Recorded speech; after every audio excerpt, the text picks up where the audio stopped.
Tuhan, kami kembali bersyukur karena Engkau memelihara kami, dan kami melihat juga bahwa dunia ini semakin banyak tanda-tanda yang belum pernah terjadi, seperti wabah panas, seperti berbagai macam penyakit, seperti juga berbagai macam peperangan yang sedang terjadi, yang mengingatkan kami tentang kedatangan Tuhan kembali, yang mengingatkan kami bahwa kami harus selalu hidup takut akan Tuhan dan bersiap sedia untuk menghadap Tuhan. Dan kiranya Tuhan, Engkau juga yang menolong agar supaya mereka yang tertimpa bencana dan tertimpa berbagai macam kesulitan di dalam kehidupan, baik kesehatan mereka, baik di dalam finansial mereka, baik di dalam materi mereka. Tuhan, kiranya Engkau yang menilik mereka, Engkau yang mengasihani mereka, yang menolong mereka untuk mendapatkan apa yang mereka butuhkan. Tuhan, saat ini kami akan teruskan pembahasan kami akan wahyu.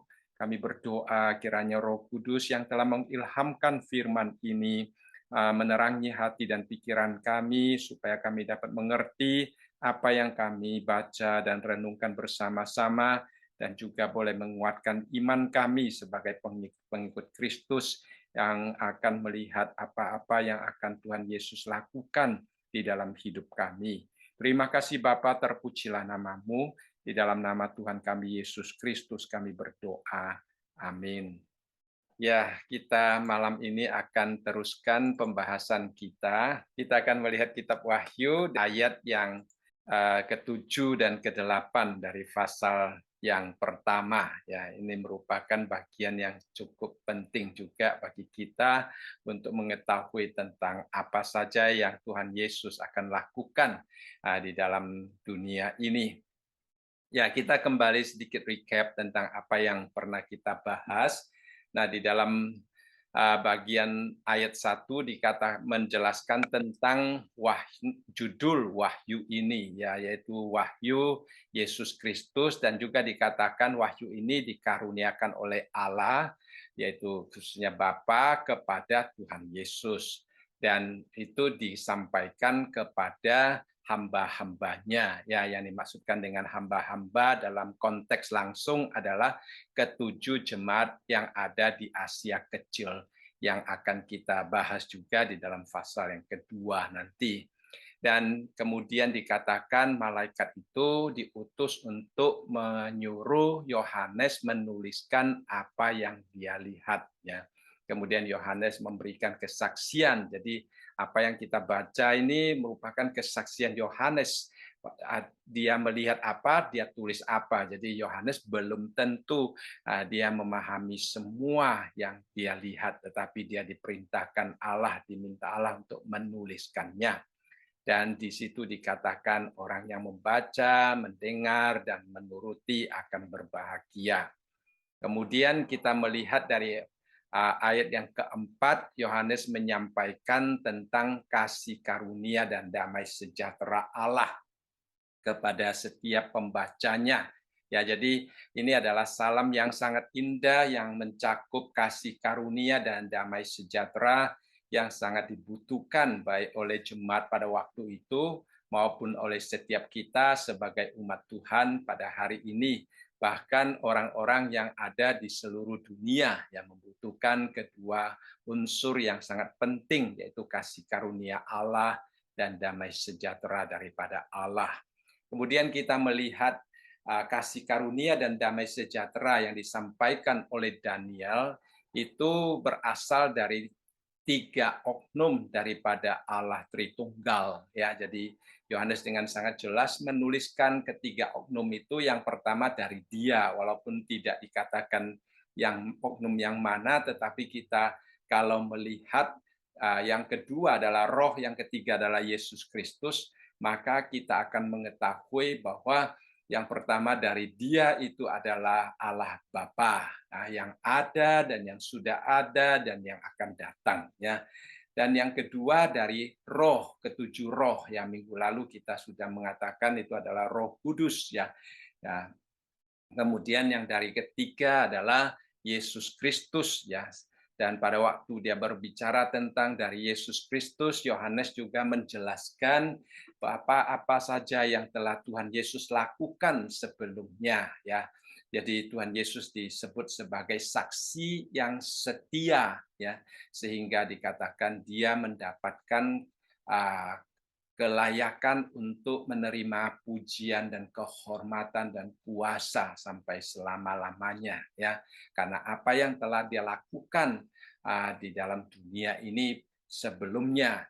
Jadi kita melihat ada beberapa hal yang telah dilakukan oleh Tuhan Yesus di dalam dunia ini, yaitu yang pertama bangkit dari antara orang mati ya. Yang kedua dikatakan yang berkuasa atas raja-raja di bumi ya. Dan yang ketiga yang mengasihi dia dan ya yang mengasihi kita ya, dan yang melepaskan kita dari dosa kita oleh darahnya. Jadi Yesus Kristus dia pertama-tama menyatakan tentang kematian, kebangkitannya, kuasanya, kemudian hubungan dengan kita pertama-tama dikatakan dia mengasihi kita, kedua mengatakan dia melepaskan kita dari dosa kita oleh darahnya, dan yang ketiga di dalam ayat yang ke-6 menyatakan bahwa dia membuat kita menjadi suatu kerajaan, menjadi imam-imam bagi Allah Bapanya. Jadi 3 hal yang telah Tuhan Yesus lakukan untuk kita ya. Yang pertama, dia mengasihi kita, dia melepaskan kita dari dosa kita dan membuat kita menjadi suatu kerajaan, menjadi imam-imam bagi Allah Bapanya. Dan kemudian hari ini kita melihat di dalam mulai dari ayat yang ke-7 berbicara tentang apa yang akan dia lakukan di masa yang akan datang ya.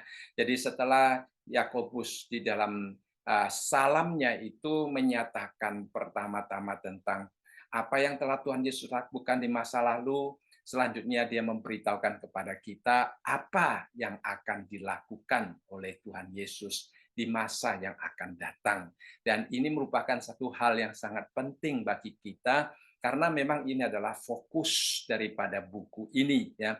Jadi apa yang Tuhan Yesus lakukan sebelumnya itu sudah banyak dicatat di dalam Injil dan Yohanes sendiri juga menulis di dalam Injil Yohanes. Jadi dia tidak banyak membahas tentang itu, dia hanya mengingatkan kita tentang apa yang telah Tuhan Yesus lakukan bagi kita di masa lalu. Nah, sekarang dia memberitahukan kepada kita apa yang Tuhan Yesus akan lakukan di masa yang akan datang. Dan memang ini adalah fokus daripada buku ini. Kita melihat seluruh kitab Wahyu mengungkapkan kita tentang informasi-informasi yang akan datang, ya apa yang akan dia lakukan di masa-masa yang akan datang. Dan di dalam ayat yang ke-7 itu menunjukkan dimulai dengan istilah lihatlah ya, lihatlah. Jadi dikatakan di sini lihatlah ia datang dengan awan-awan. Jadi setelah Tuhan Yesus melakukan banyak hal untuk kita di masa lalu, sekarang dia berkata, lihatlah ya, ia datang dengan awan-awan. Dan setiap mata akan melihat dia, juga mereka yang telah menikam dia. Dan semua bangsa di bumi akan meratapi dia. Ya, amin. Nah, istilah ya, amin, itu ya itu dalam bahasa Yunani dan amin itu dalam bahasa Ibrani. Sebenarnya dua-duanya sama artinya ya. Ya, amin. Artinya bahwa apa yang akan terjadi itu sungguh-sungguh merupakan suatu hal yang pasti ya. Nah, yang sungguh-sungguh akan terjadi sebagaimana yang ia katakan itu. Itu adalah satu penekanan daripada Roh Kudus untuk mengingatkan kita bahwa Yesus sungguh-sungguh akan melakukan hal yang demikian. Baik, pertama-tama dikatakan ia datang dengan awan-awan. Ya, seringkali orang mempunyai pengertian yang salah, menyangka bahwa ini adalah pengangkatan orang-orang percaya. Ya, nah sebenarnya ini bukan pengangkatan. Ya, ini bukan pengangkatan. Ini adalah kedatangan Tuhan yang kedua kali ya. Mungkin lebih jelas kalau saya memberikan satu gambaran tentang ini apa namanya gambar ini ya, pada waktu Yesus mati kemudian bangkit daripada kematian kemudian naik ke surga ya, seperti yang sudah tercatat di dalam 1 Korintus pasal yang ke-15 ayat yang ketiga sampai ayat yang keempat, maka kita memasuki zaman gereja ya. Kita sekarang berada di zaman gereja. Kemudian setelah zaman bergereja ini berakhir, kita melihat di dalam 1 Tesalonika mulai dari pasal yang keempat di situ berbicara tentang orang-orang Kristen yang akan bangkit dan kemudian tubuh akan diubah dan kemudian kita akan diangkat naik ke surga ya, naik ke awan-awan. Nah, inilah yang menjadi naik sampai ke udara, bertemu dengan Tuhan di udara. Nah, kadang-kadang istilah bertemu dengan Tuhan di udara dan kemudian di dalam ayat yang ketujuh dikatakan Tuhan datang dengan awan-awan, seringkali orang mempunyai pengertian yang salah ya. Nah, ini kemudian memasuki masa 7 tahun penderitaan ya, 7 tahun siksaan yang besar dan baru Tuhan Yesus datang kedua kali ya. Nah, inilah yang di sini dikatakan lihatlah ia datang dengan awan-awan, yaitu adalah sesuatu yang akan datang dan di sini menunjukkan tentang kedatangan Tuhan yang kedua kali, bukan pengangkatan kita. Tetapi kedatangannya yang kedua kali, nanti detailnya akan kita bahas pada waktu kita sampai ke Wahyu pasal yang ke-19. Kemudian kita akan melihat ada kerajaan 1000 tahun, hubungan dengan Israel dan sebagainya. Di situ kita akan membahas detailnya. Kemudian juga ada penghakiman ya di takhta yang putih, yaitu Tuhan Yesus akan menghakimi domba dan kambing, dan kemudian barulah kita memasuki kekekalan, yaitu langit dan bumi yang baru. Jadi yang dimaksudkan di sini, lihatlah ia datang dengan awan-awan, itu menunjukkan tentang pada waktu orang-orang Kristen pada waktu Kristus datang untuk kedua kali, bukan ditunjukkan tentang orang-orang Kristen diangkat. Nah, sedikit perbedaan antara orang-orang Kristen diangkat dengan kedatangan Tuhan Yesus kembali menunjukkan dua kisah yang berbeda. Ini penting sekali bagi kita karena kita harus mempunyai satu pengertian yang jelas, jangan sampai kita bingung dengan hal ini ya. Kalau kita melihat di dalam ayat yang ketujuh dikatakan, lihatlah ia datang dengan awan-awan dan setiap mata akan melihat dia. Ya, jadi ini perbedaan pertama. Pada waktu pengangkatan, pada waktu kita orang Kristen diangkat ya, yang dikatakan rapture ini, pada waktu orang Kristen diangkat, bukan semua mata akan melihat ya. Nah, kalau saudara melihat film Left Behind maka lebih lagi ya. Tetapi kita tidak tahu apakah orang yang di sampingnya akan mengetahui atau tidak, tetapi hanya orang Kristen yang mengetahui. Ada orang-orang yang diangkat itu yang akan mengetahui. Tetapi pada waktu Yesus datang kedua kalinya, dikatakan di sini, setiap mata akan melihat. Ya, jadi itu adalah kedatangan kedua kali. Kemudian pengangkatan kita itu berada di udara. Kalau kita membaca di dalam 1 Tesalonika, pasal yang keempat dikatakan kita diangkat sampai ke udara, kemudian kita bertemu dengan Tuhan di sana. Tetapi kedatangan Tuhan Yesus datang dengan awan-awan. Ya, dia bukan datang sampai di udara, di awan-awan, tetapi dia datang dengan awan-awan. Seperti pada waktu di dalam Kisah Para Rasul, pada waktu murid-murid melihat Tuhan Yesus terangkat oleh awan-awan. Ya, terangkat dengan awan-awan, dan malaikat mengatakan sebagaimana mereka melihat dia terangkat dengan awan-awan, demikian juga mereka akan melihat dia turun dengan awan-awan. Jadi disinilah Tuhan Yesus datang dengan awan-awan, tetapi bukan berhenti di awan-awan ya. Tuhan Yesus datang kedua kali sampai ke bumi ini. Nah, kemudian yang ketiga perbedaannya dalam pengangkatan ya, itu terjadi sebelum masa kesengsaraan besar, ya. Jadi ini terjadi sebelum masa kesengsaraan besar, tetapi kedatangan kedua itu setelah berakhirnya masa sengsara besar, ya. Jadi itu adalah hal yang sangat berbeda. Jadi pada waktu orang-orang Kristen sudah bersama-sama dengan Kristus bertemu di angkasa, kemudian bersama-sama dengan Tuhan selama 7 masa kesengsaraan besar, kita tidak perlu mengalaminya. Kemudian pada waktu kedatangan kedua, kita datang bersama-sama dengan Tuhan.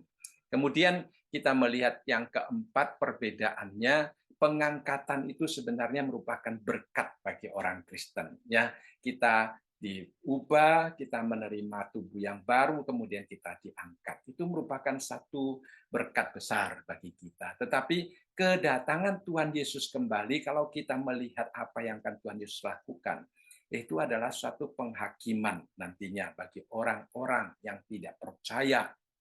Sepertinya di dalam Mazmur pasal yang kedua itu berbicara tentang bangsa-bangsa, raja-raja yang ingin menentang Tuhan seolah-olah Tuhan tidak bereksis dan sebagainya, ya. Nah, Tuhan akan menunjukkan kuasanya. Kemudian perbedaan yang lain, yang kelima, pengangkatan hanya mempengaruhi orang-orang Kristen saja. Sedangkan kedatangan yang kedua, kalau kita melihat di dalam ayat yang ke-7 dikatakan mereka yang menikam dia, ya, mereka yang tidak percaya kepada dia, dan juga dikatakan semua bangsa di bumi itu akan diikut sertakan. Jadi itu adalah suatu perbedaan. Kemudian kalau kita melihat lagi, pengangkatan adalah suatu kebangkitan, ya, dalam sejarah manusia. Kita mendapatkan tubuh kebangkitan seperti yang saya katakan tadi, yang merupakan berkat besar.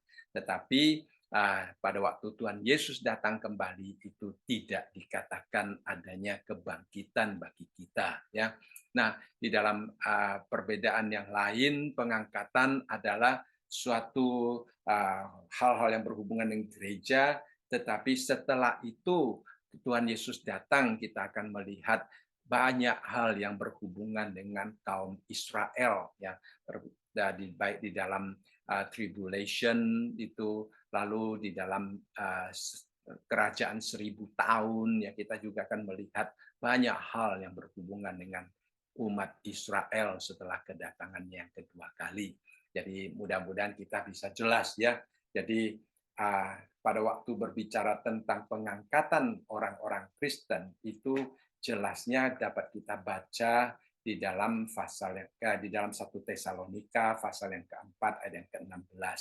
Itu adalah satu kejadian yang sama sekali berbeda dengan kejadian yang dibicarakan di dalam Wahyu pasal yang pertama ayat yang ke-7 tentang kedatangan Tuhan yang kedua kali, ya, supaya kita jangan sampai salah mencampur baurkan kedua hal itu. Kemudian tadi saya singgung juga dikatakan bahwa pada waktu Tuhan datang setiap mata akan melihat Dia, ya. Nah, jadi kalau kita melihat di dalam Daniel pasal yang kedua ayat yang ke-44 juga dikatakan di sini, tetapi pada zaman raja-raja Allah semesta langit akan mendirikan suatu kerajaan yang tidak akan binasa sampai selama-lamanya, dan kekuasaan tidak akan beralih pada bangsa lain. Kerajaan itu akan meremukkan segala kerajaan dan menghabiskannya. Tetapi kerajaan itu sendiri akan tetap untuk selama-lamanya. Itu adalah proses yang pertama kali, ya, di dalam Tuhan Yesus datang kembali, dan selanjutnya Tuhan Yesus mendirikan kerajaan. Nanti kita akan membahas sedikit tentang kerajaan yang dimaksudkan di sini, ya. Kemudian di dalam Daniel pasal yang ke-7 ayat yang ke-13 sampai ayat yang ke-14 di sini juga dikatakan, aku terus melihat dalam penglihatan malam itu, tampak datang dengan awan-awan dari langit seorang seperti anak manusia. Nah, anak manusia yang dimaksudkan di sini adalah Tuhan Yesus, ya. Datangnya ia Datanglah ia kepada yang lanjut usianya itu, dan ia dibawa ke hadapannya.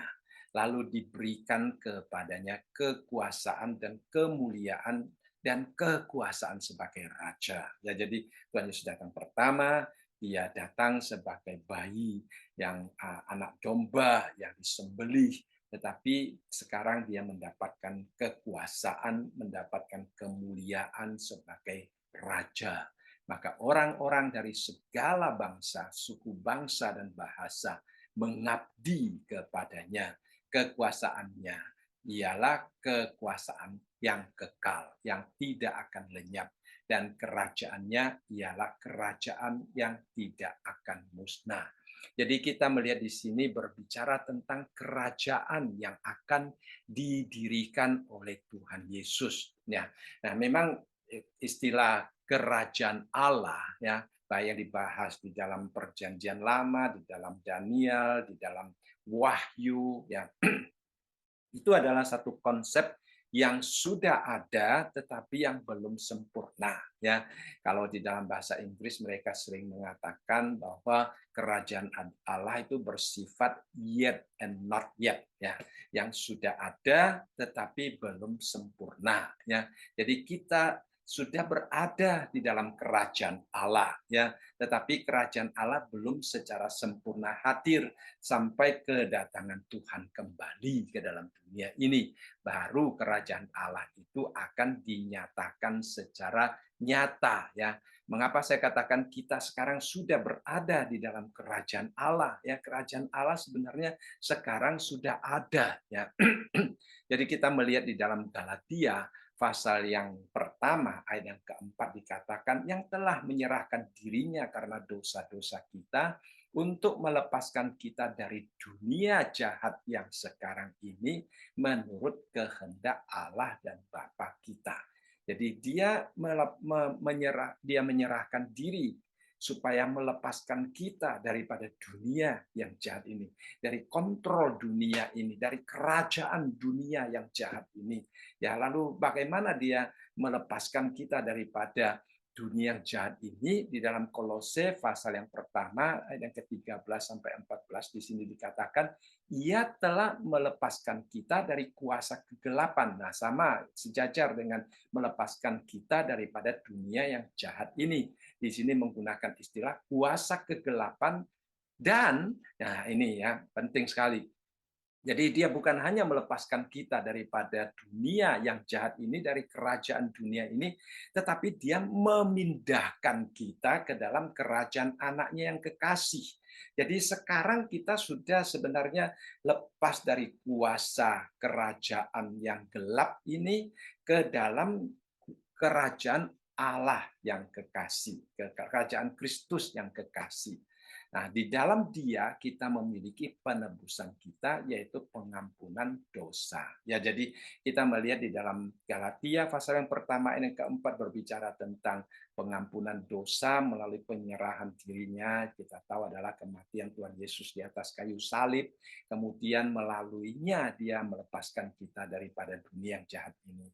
Dan di dalam Kolose, Paulus justru berbicara dulu tentang melepaskan kita dari kuasa dosa, memindahkan kita ke dalam kerajaan Allah, dan kita mendapatkan pengampunan dosa. Ya, setelah kita menerima pengampunan dosa, sekarang kita hidup di bawah atau di dalam kerajaan Allah. Ya, jadi raja kita sudah berubah. Ya, saudara sekalian, ini penting sekali. Ya, raja kita bukan penguasa dunia kegelapan ini lagi. Jadi kita tidak perlu takut kepada dunia kegelapan. Raja kita adalah Yesus Kristus. Namun, saudara sekalian ya, mungkin banyak orang bertanya, kalau kita sudah berada di dalam kerajaan Allah, ya, mengapa kita seolah-olah masih hidup di dalam dunia yang penuh dengan penderitaan? Ya, jadi itulah tadi secara teologia itu dijelaskan kerajaan Allah adalah yet dan not yet. Ya, jadi yang sudah ada tetapi belum sempurna kesempurnaannya. Kesempurnaannya itu akan dilakukan pada waktu Tuhan Yesus datang kembali, ya. Jadi walaupun sekarang kita sudah dilepaskan daripada kuasa kegelapan dan kita sudah pindah ke dalam kerajaan anaknya, yaitu Yesus Kristus, akan tetapi kita melihat seolah-olah hidup kita masih berada di bawah kuasa kegelapan. Si jahat itu ya masih dikatakan sebagai penguasa di angkasa, ya, penguasa yang sedang ingin mengontrol kita. Itulah sebabnya kita diminta untuk berperang dengan penguasa-penguasa di angkasa dengan perlengkapan senjata Allah. Jadi sekarang ini adalah masa transisi, kita sudah masuk ke dalam kerajaan Allah, tetapi kita masih berada di dalam dunia yang seolah-olah penguasa angkasa itu sangat berkuasa. Ya. Yang kedua, kita melihat dosa masih begitu berkecamuk di dalam hidup manusia, ya. Dan juga kita melihat bahwa orang percaya menghadapi banyak pencobaan, banyak penganiayaan di dalam kehidupan kita. Nah, seolah-olah kerajaan Allah itu belum bereksis, sehingga ada konsepsi teologi yang lain mengatakan kerajaan Allah baru bereksis nanti, sekarang belum, ya. Nah, tetapi kalau kita melihat di sini sebenarnya kerajaan Allah sudah bereksis dan kita sudah, perhatikan ayat yang ke-13. Ya, dengan sangat jelas di sini dikatakan bahwa Ia telah melepaskan kita dari kuasa kegelapan dan memindahkan kita. Nah, kalau ditulis mestinya Ia telah memindahkan kita ke dalam kerajaan anaknya. Sudah, saudara sekalian, sudah terjadi, sudah tergenapi, tetapi belum sempurna. Sampai Tuhan Yesus datang kembali baru sempurna. Ya, jadi kita baru sama sekali terlepas. Jadi kapan semua penderitaan, kuasa kegelapan, ya, pencobaan, penganiayaan itu akan berakhir, ya, jadi pada waktu Tuhan Yesus datang kembali, seperti yang dikatakan di dalam ayat yang ke-7. Dia datang dengan awan-awan. Nah, hal ini juga dikatakan oleh Tuhan Yesus di dalam Matius, ya. Kalau kita melihat dikatakan di dalam Matius pasal yang ke-16 ayat yang ke-27 sampai ayat yang ke-28, ini sejajar dengan ayat yang ke-7 tadi, ya. Ayat yang ke-7, lihatlah ia datang dengan awan-awan dan setiap mata akan melihat dia, juga mereka yang telah menikam dia dan semua bangsa di bumi akan meratapi dia. Nah, di sini di dalam Matius pasal yang ke-16 ayat yang ke-27 dan 28 dikatakan sebab anak manusia. Nah, saudara, mungkin kita jelaskan di sini, setiap kali Alkitab berbicara tentang anak manusia yang menyebut Tuhan Yesus sebagai anak manusia, itu sering berhubungan dengan kedatangan Tuhan, baik kedatangan Tuhan yang pertama maupun kedatangan Tuhan yang kedua, ya.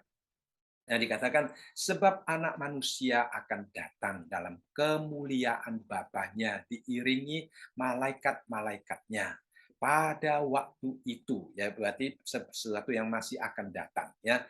Ia akan membalas setiap orang menurut perbuatannya. Jadi tadi saya jelaskan bahwa pengangkatan itu adalah masa di mana orang Kristen diberkati dengan tubuh yang baru. Tetapi pada waktu Tuhan Yesus datang kedua kali, dia datang dengan membawa penghakiman, penghukuman. Di sini menggunakan istilah, ia akan membalas setiap orang menurut perbuatannya. Aku berkata kepadamu, sesungguhnya di antara orang yang hadir di sini ada yang tidak akan mati sebelum melihat Anak Manusia datang sebagai Raja dalam kerajaannya. Jadi dengan sangat jelas dikatakan di sini bahwa Tuhan Yesus dia akan datang untuk merealisasikan kerajaannya secara sempurna, ya. Jadi kerajaan Tuhan merupakan sesuatu yang akan direalisasikan secara sempurna di hari yang akan datang. Seperti juga yang dikatakan di dalam Wahyu pasal yang ke-11 ayat yang ke-15 ya. Lalu malaikat yang ke-7 meniup sangkakalanya, dan terdengarlah suara-suara nyaring di dalam sorga, katanya, pemerintahan atas dunia dipegang oleh Tuhan kita, dan Dia yang diurapinya, dan Ia akan memerintah sebagai Raja sampai selama-lamanya. Nah, itulah pada waktu Tuhan Yesus sudah datang ke dalam dunia ini, Dia akan memegang semua pemerintahan dunia ini ya. Kerajaan itu sungguh-sungguh didirikan secara nyata dan sempurna di dalam dunia ini. Nah, jadi di dalam ayat yang ke-7 tadi kita melihat ada istilah iya dan amin ya, sekali lagi mengungkapkan tentang apa yang dikatakan itu sungguh-sungguh benar akan terjadi ya. Nah, di dalam percakapan antara Tuhan Yesus dengan murid-muridnya, Tuhan Yesus juga pernah menubuatkan tentang hal yang sama, yang sejajar dengan apa yang dikatakan di dalam Wahyu pasal yang pertama ayat yang ke-7. Ya, kalau kita baca di sini dikatakan segera sesudah siksaan pada masa itu. Tadi kita melihat pengangkatan, kemudian ada 7 masa sengsara besar. Kemudian setelah selesai masa kesengsaraan itu, ya dikatakan masa siksaan itu, lalu dikatakan Tuhan akan datang, matahari akan menjadi gelap dan bulan tidak bercahaya dan bintang-bintang akan berjatuhan dari langit dan kuasa-kuasa langit akan goncang. Wah, itu suatu hal yang sangat menakutkan, saudara sekalian. Tapi kita bersyukur karena kita sudah diangkat, ya. Pada waktu itu akan tampak tanda anak manusia di langit. Dan semua bangsa di bumi akan meratap. Tadi di dalam Wahyu di pasal 1 ayat yang ke-7 dikatakan semua mata akan melihat. Di sini dikatakan bahwa semua bangsa di bumi akan meratap. Dan mereka akan melihat anak manusia itu datang di atas awan-awan di langit dengan segala kekuasaan dan kemuliaan. Luar biasa ya, kita menantikan hari yang begitu indah, hari yang mulia ya. Saya tidak tahu apakah saudara mempunyai kerinduan yang demikian ya. Apakah saudara mempunyai hati yang menantikan akan terjadinya hari ini, saudara sekalian. Memang di depan kelihatannya menakutkan, matahari menjadi gelap, bulan tak bercahaya. Tetapi saudara, kita tidak perlu takut akan hal yang demikian karena kita sudah berada di awan-awan bersama dengan Tuhan ya. Kita sudah menerima tubuh yang baru. Ya, jadi pada waktu itu kita justru akan datang bersama dengan Tuhan ya untuk mendirikan kerajaan 1000 tahun. Nanti di ayat pasal-pasal kemudian kita akan melihat, wah luar biasa. Jadi saudara sekalian, kita melihat di dalam ayat ini ya satu hal yang sangat indah, bahwa sejarah manusia itu akan diakhiri. Ya, Tuhan Yesus datang ke dalam dunia dalam sejarah manusia pertama kali di dalam inkarnasinya. Dia datang untuk mengalami berbagai macam penderitaan. Dia hidup di bawah otoritas dan kuasa manusia. Ya, dia menderita di situ. Tetapi kedatangan yang kedua di sini luar biasa, dikatakan dialah justru yang akan berkuasa ya. Jadi kita melihat dikatakan di sini semua bangsa di bumi akan meratap. Jadi kita di dalam Wahyu pasal yang pertama yang ke-7 dikatakan bahwa mereka akan menangis ya. Di dalam pasal yang ayat yang ke-7 dikatakan semua bangsa di muka bumi akan meratapi Dia ya. Nah, di sini juga dikatakan bahwa semua bangsa di bumi akan meratap dan mereka akan melihat ya. Jadi semua mata akan melihat Tuhan Yesus dan meratap. Nah, nanti kita jelaskan mengapa mereka meratap ya, tetapi kita melihat di sini bahwa Tuhan Yesus dia datang dan dia akan datang dengan kekuasaannya, dia akan datang untuk mengakhiri kuasa-kuasa kejahatan di dalam dunia ini. Jadi tadi saya katakan kita sudah pindah ke dalam kerajaan anaknya, yaitu kerajaan Yesus Kristus, ya. Akan tetapi kita masih hidup di dalam dunia yang masih dikuasai seolah-olah oleh penguasa udara si jahat, sehingga kita harus selalu berperang dengan mereka. Tapi nantinya Tuhan Yesus sudah mengalahkan semuanya. Kita akan menjadi anak-anak Tuhan yang hidup dengan pengawasan, pemeliharaan Tuhan, Raja kita. Itu adalah satu hal yang sangat luar biasa. Ya, sangat luar biasa. Kemudian kita melihat di sini kedatangan kedua itu sebenarnya lebih berhubungan dengan orang-orang Israel. Tadi saya katakan kedatangan pengangkatan itu berhubungan dengan kita karena tubuh kita diubah, karena kita dibawa untuk bertemu dengan Tuhan di angkasa. Kedatangan kedua, di sini kita melihat mereka akan meratapi Dia. Siapa yang meratapi Dia? Yang pertama, mereka yang menikam Dia. Semua mata melihat, ya, secara secara khusus, Yohanes juga melihat ada berita yang memberitahukan kepada dia juga mereka yang menikam dia. Siapa sebenarnya yang dimaksudkan dengan mereka yang menikam dia? Ya, itu adalah orang-orang Yahudi. Jadi kita melihat di sini, ya. Jadi yang dikatakan semua bangsa di bumi itu bisa juga diterjemahkan semua suku, ya, artinya suku-suku Israel. Tapi kita juga percaya di luar suku-suku Israel, di luar orang Yahudi, semua bangsa di bumi itu dikatakan akan meratapi, karena di depan dikatakan semua mata, ya, setiap mata. Kemudian dikatakan orang yang menikam dia, ya. Jadi ingin mengingatkan kepada orang Yahudi bahwa mereka juga termasuk orang-orang yang nantinya pada waktu melihat Tuhan Yesus akan meratapi Dia. Ya, jadi kita melihat di sini peristiwa ini merupakan satu peristiwa yang sungguh-sungguh spektakuler, saudara sekalian, luar biasa, ya. Tuhan datang ke dalam dunia ini dan kita mendengar banyak orang akan meratapi Dia, ya. Jadi sekali lagi ini bukan pengangkatan, tetapi kita percaya bahwa ini adalah kedatangan Tuhan yang kedua, karena pengangkatan orang-orang Kristen ke angkasa tidak akan terjadi hal-hal yang demikian. Ini adalah masa kerajaan Allah didirikan di dalam dunia ini. Kristus datang dengan awan-awan ke dalam dunia ini setelah, ya, semua berakhir, semua penyiksaan berakhir, ya. Penyiksaan yang dimaksudkan di sini adalah 70 minggu yang dimaksudkan di dalam kitab Daniel. Ya, kalau ada waktu, ada kemungkinan kita bahas kitab Daniel juga tentang masa kesengsaraan, atau nanti waktu kita sampai ke Wahyu yang berbicara tentang masa kesengsaraan, kita akan berbicara lebih detail tentang masa kesengsaraan itu.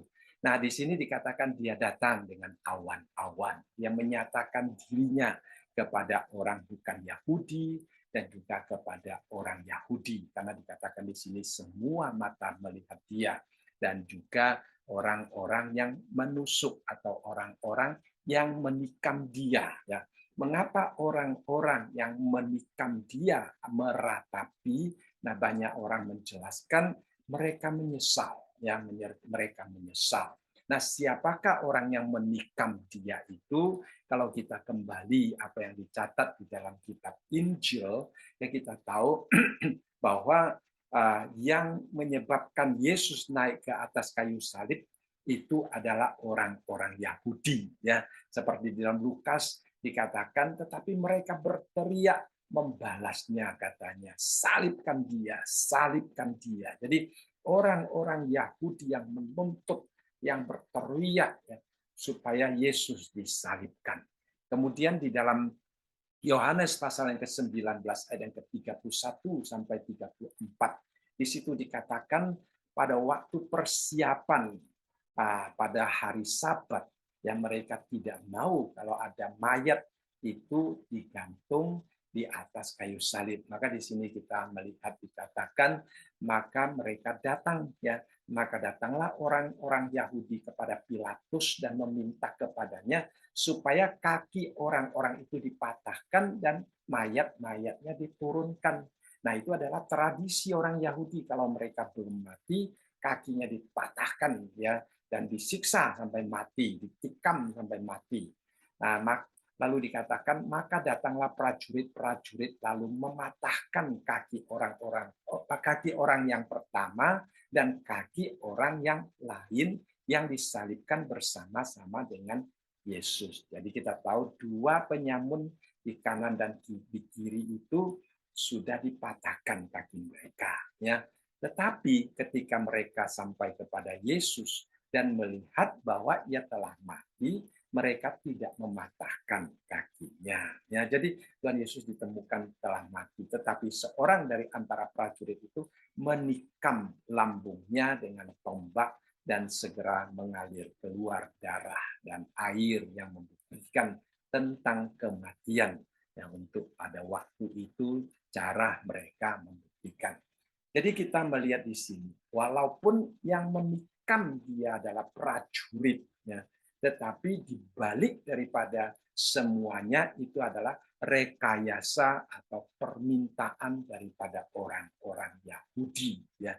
Jadi pada waktu di dalam Wahyu pasal yang pertama ayat yang ke-7 mengatakan bahwa juga mereka yang menikam Tuhan Yesus, ya, itu sebenarnya adalah orang-orang Yahudi yang menikam Tuhan Yesus itu, ya.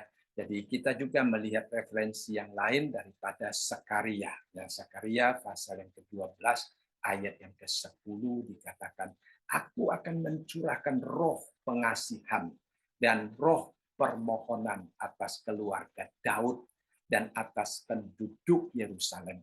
Dan mereka akan memandang kepada Dia yang telah mereka tikam. Ya, jadi ini setelah kejadian Tuhan Yesus setelah ditikam dan Tuhan Yesus datang kembali. Ya, jadi mereka melihat orang-orang yang mereka tikam dan akan meratapi Dia seperti orang meratapi anak tunggal dan akan menangisi Dia dengan pedih seperti orang menangisi anak sulung.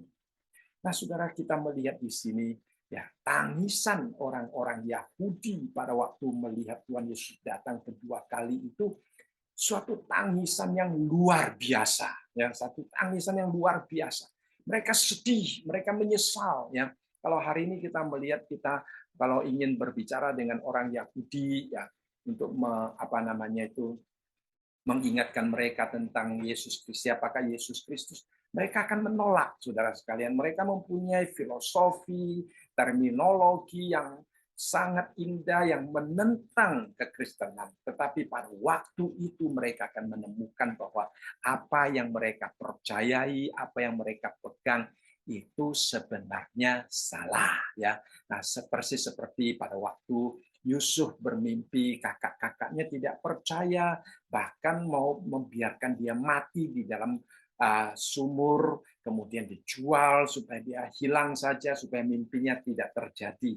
Tetapi pada waktu mereka bertemu dengan Tuhan, bertemu dengan Yusuf, kita melihat mereka setelah mengenal Yusuf, mereka menangis, saudara sekalian, ya. Mereka di satu sisi ketakutan, tetapi di sisi lain mereka menyesali mengapa waktu itu mereka menyiksa, mereka menjual Yusuf, mereka tidak percaya kepada Yusuf, ya. Jadi itu adalah satu luapan emosi yang sangat mengharukan pada waktu itu. Dan di sini kita juga melihat, ya, itu ada sebenarnya pada waktu mereka sungguh-sungguh bertobat dan mau kembali kepada Tuhan Yesus, dikatakan itu adalah pengasihanan Tuhan kepada keluarga Daud, yaitu orang-orang Yahudi, ya. Jadi selama bertahun-tahun mereka tidak mau percaya kepada Tuhan Yesus, dan saat ini mereka menyaksikan bahwa orang yang mereka tolak, orang yang mereka tikam, itu justru adalah Raja di atas segala raja dan Tuhan di atas segala Tuhan. Jadi itu adalah satu hal yang membuat mereka sedih, yang membuat mereka menyesal. Ya, jadi di sini dikatakan tangisan itu merupakan tangisan yang sangat luar biasa. Ya, mereka menangis seperti meratapi anak tunggal. Ya, artinya anak tunggal mereka meninggal, mereka meratapi akan kehilangan anak tunggal atau menangisi kehilangan anak sulung mereka. Jadi itu adalah suatu tangisan yang sungguh hebat, luar biasa.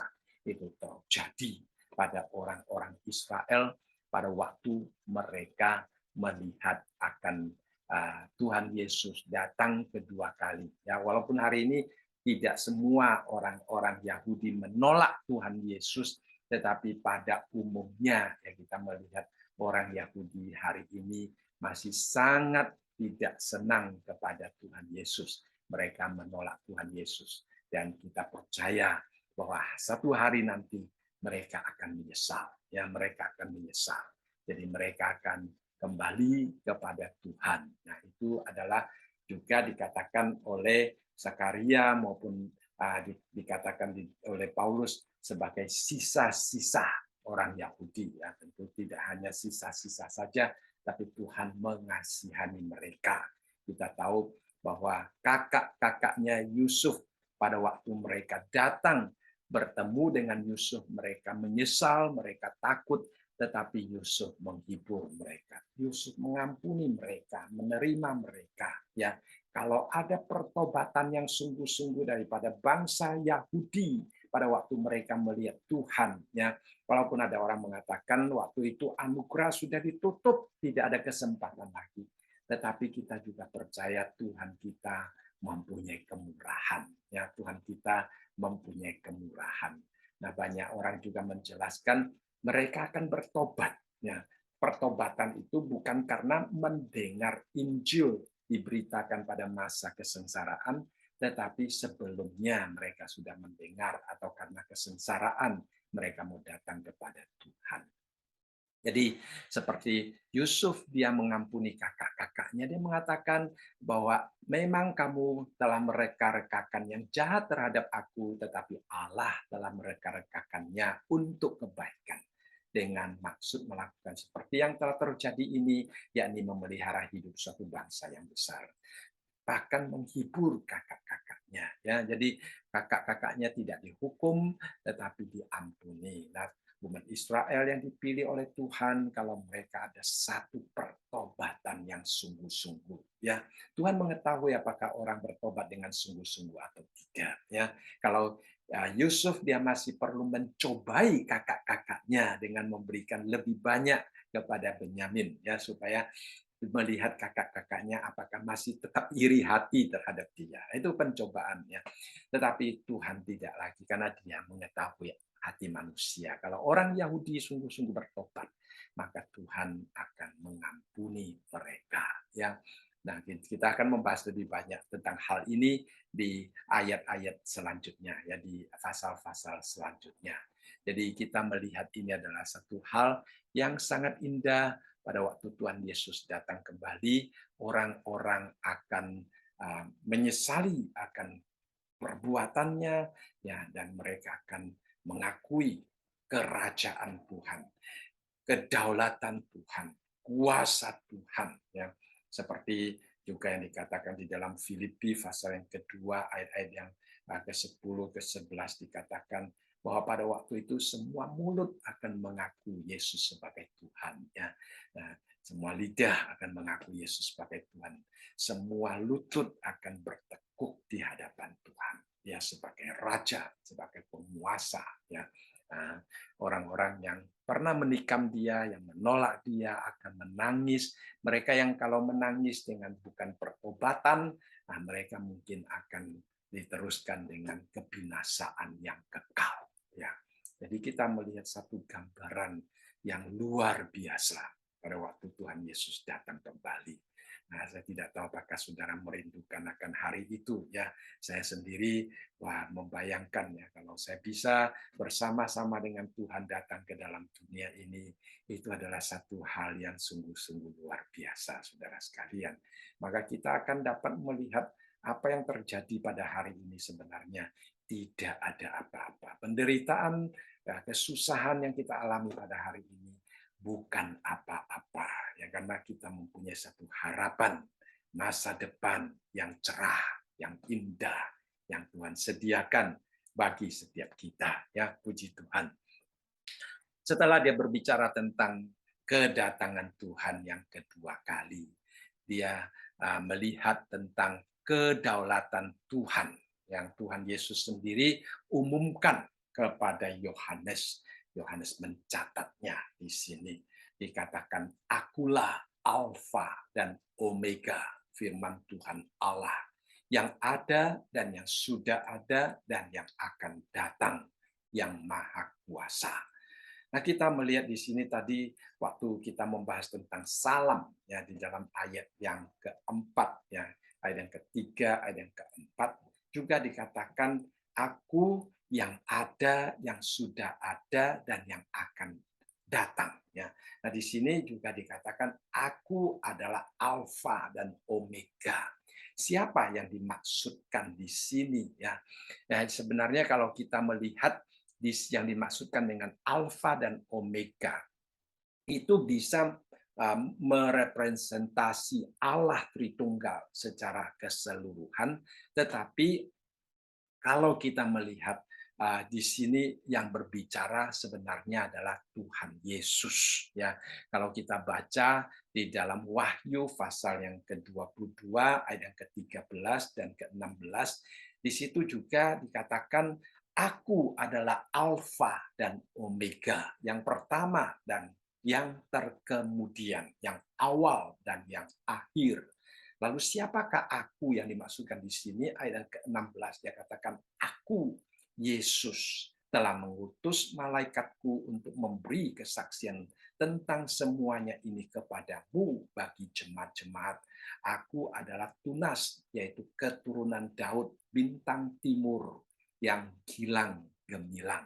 Jadi kita melihat di sini, ya Tuhan Yesus mengutus malaikat kepada Yohanes. Kita tahu kita sudah membahas akan hal ini di dalam ayat yang pertama ya, dan kemudian Yohanes memberikan kesaksian ya, dan juga dikatakan kepada hamba-hambanya, yang dimaksudkan adalah kepada jemaat-jemaat. Nah, yang kita lihat adalah bahwa Tuhan Yesus, semua ini adalah apa yang Tuhan Yesus berikan ya pada waktu menyebut aku di sini sebenarnya adalah tentang Tuhan Yesus. Jadi Tuhan Yesus dikatakan sebagai alfa dan sebagai omega. Ya, yang dikatakan di sini yang pertama dan yang terkemudian, yang awal dan yang akhir. Nah, kita tahu bahwa alfa adalah huruf pertama di dalam alfabet Yunani ya. Kemudian omega itu adalah huruf yang terakhir di dalam alfabet Yunani, sehingga dikatakan yang awal dan yang akhir ya. Kalau kita di dalam bahasa Indonesia itu adalah A to Z ya, jadi A to Z ya saudara sekalian. Jadi dia adalah yang paling mula dan yang paling akhir. Nah, Yesus dikatakan sebagai alfa ya.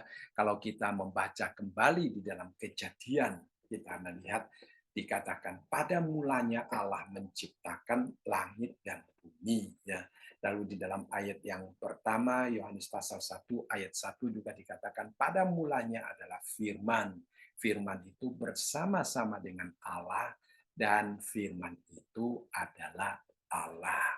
Nah, jadi memang kalau di dalam bahasa Mandarin diterjemahkan ada sedikit perbedaan antara pada mulanya di dalam di dalam ayat yang pertama Kejadian dengan pada mulanya di dalam Yohanes. Nah, itu karena dihubungkan dengan konteks ya, dan ini memang masuk akal ya. Jadi pada mulanya yang ada di dalam Kejadian pasal 1 ayat 1 menunjukkan titik permulaan.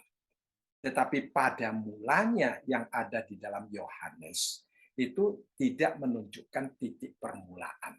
Nah, dalam bahasa Yunani menggunakan istilah arke, ya. Arke itu sebelumnya, yang pertama, ya, yang sebelum ada dunia ini, ya sudah ada Allah, ya. Jadi kalau di dalam bahasa Mandarin diterjemahkan dulu dulu dulu dulu sehingga tidak dapat disebutkan kapan dimulai. Ya, sebenarnya itu ditunjukkan tentang kekekalan.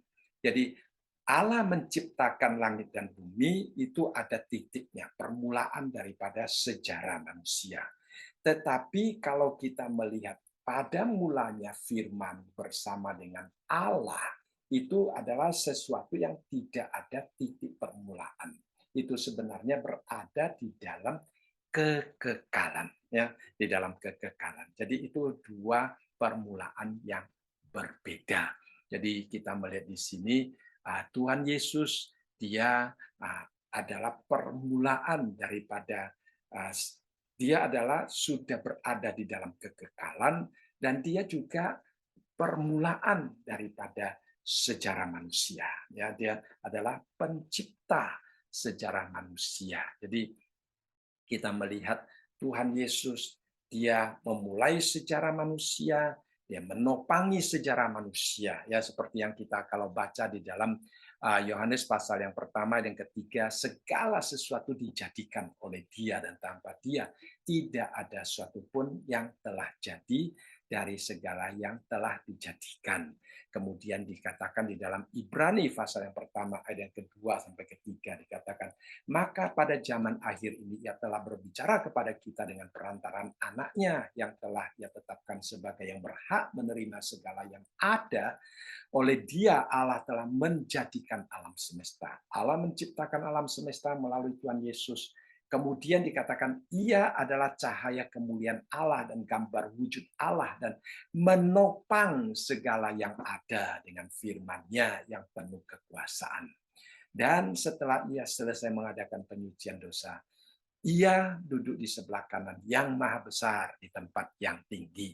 Jadi kita melihat di sini berbicara tentang dunia dimulai oleh Tuhan dan kemudian dunia ditopang oleh Tuhan. Ya, jadi hari ini dunia boleh tetap berjalan dengan baik, saudara sekalian, bukan karena kebetulan, ya, karena Tuhan sedang menopang.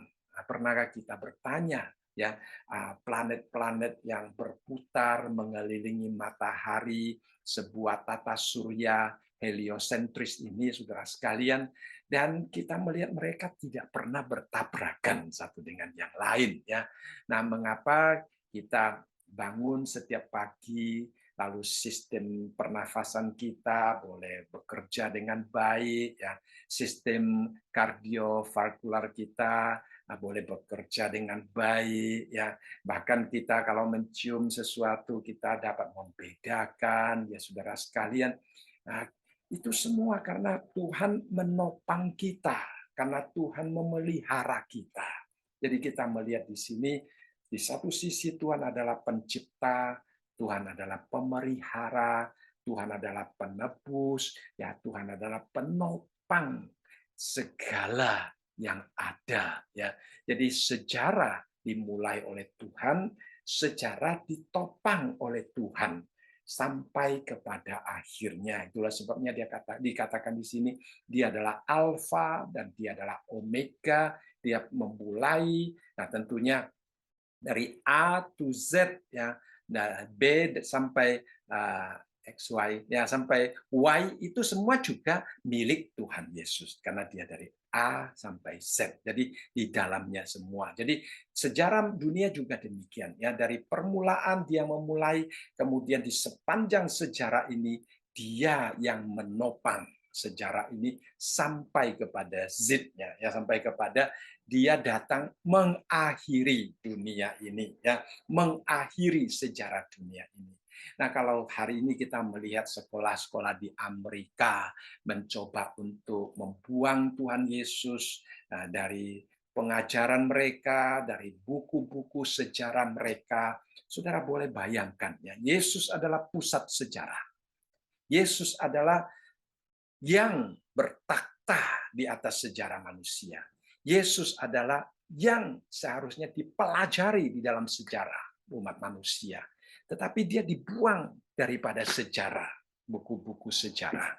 Apa yang dipelajari oleh dunia ini, saudara sekalian, ya, dunia kehilangan arah, dunia kehilangan tujuan hidup, dunia kehilangan makna hidup, dunia tidak menemukan makna jalannya sejarah karena Tuhan atas sejarah itu dibuang oleh dunia ini, ya. Jadi kita bersyukur sebagai orang Kristen kita mengenal dia sebagai Alfa dan Omega, ya, sebagai yang awal dan sebagai yang akhir di dalam hidup manusia, di dalam sejarah manusia, ya. Jadi dikatakan bukan hanya alfa, tetapi dia adalah omega, saudara sekalian, ya. Dia adalah omega, artinya segala sesuatu yang kita lakukan harus berakhir pada dia, ya. Berorientasi kepada dia. Tujuannya untuk dia. Dia yang menjadi akhir daripada segala sesuatu yang kita lakukan. Jadi hidup kita, ya, rencana kita, bukan kita tanyakan apakah itu cocok untuk kita, tetapi apakah itu cocok untuk Tuhan, apakah itu dikehendaki oleh Tuhan, apakah itu berkenan di mata Tuhan. Jadi itu penting sekali, ya. Kadang-kadang kita mencoba untuk mencari makna hidup. Nah, itu penting. Tetapi pada waktu kita mencari makna hidup, kita harus mengerti bahwa Yesus adalah Alfa dan Omega. Ya, di dalam mencari makna hidup, kita harus selalu kembali kepada Tuhan. Ya, jadi dalam hidup kita, kita sering merasa serba salah dalam melakukan mencari makna hidup, melakukan ini dan itu, ya mungkin karena cara berpikir kita jauh daripada cara berpikir Tuhan. Ya kita ingin mencoba menginginkan Tuhan mencocokkan diri kepada kita, padahal kitalah yang harus adjust.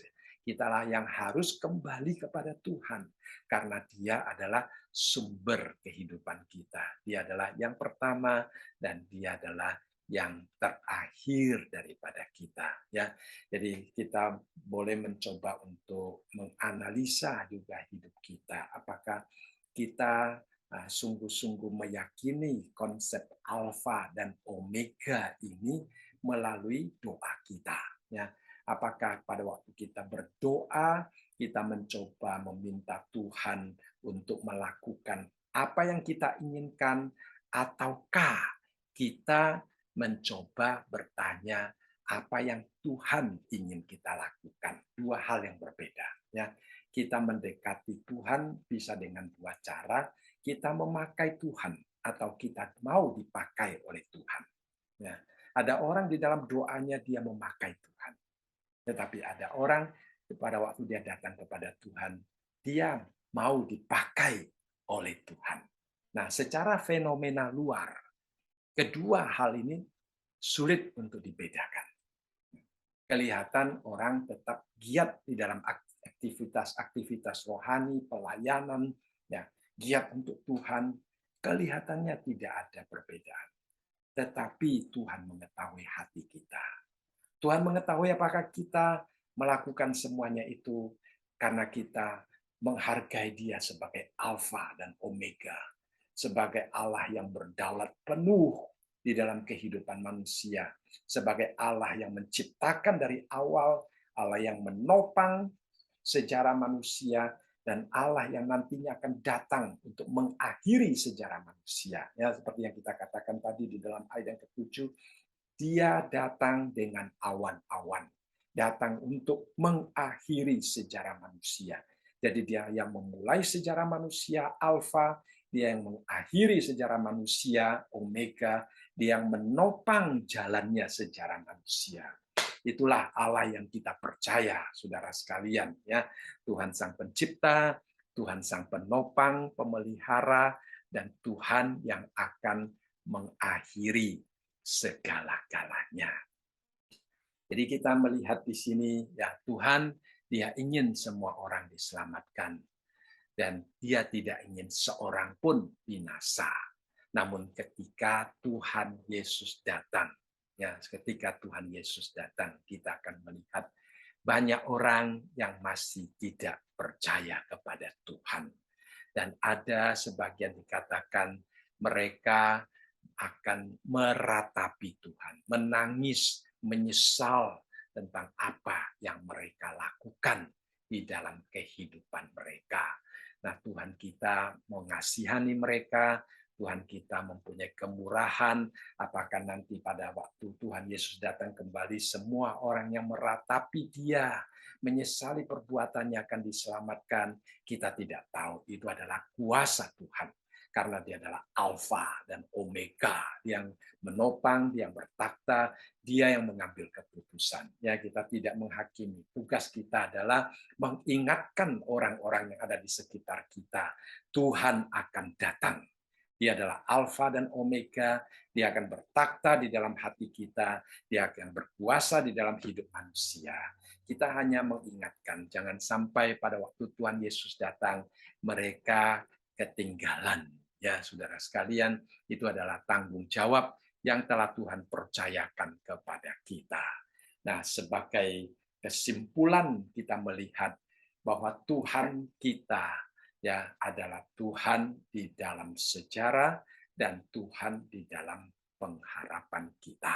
Ya, Tuhan dalam sejarah artinya Dia memulai sejarah manusia, Dia yang menopang sejarah manusia, Dia yang akhirnya akan mengakhiri sejarah manusia. Dia juga adalah Tuhan yang merupakan pengharapan kita, karena kita berharap satu hari Tuhan akan datang sebagai Raja di atas segala raja dan Tuhan di atas segala Tuhan. Dia akan menghabiskan, memberhentikan, memusnahkan semua kerajaan kegelapan pada waktu itu, yang hari ini masih ada di tengah-tengah kita.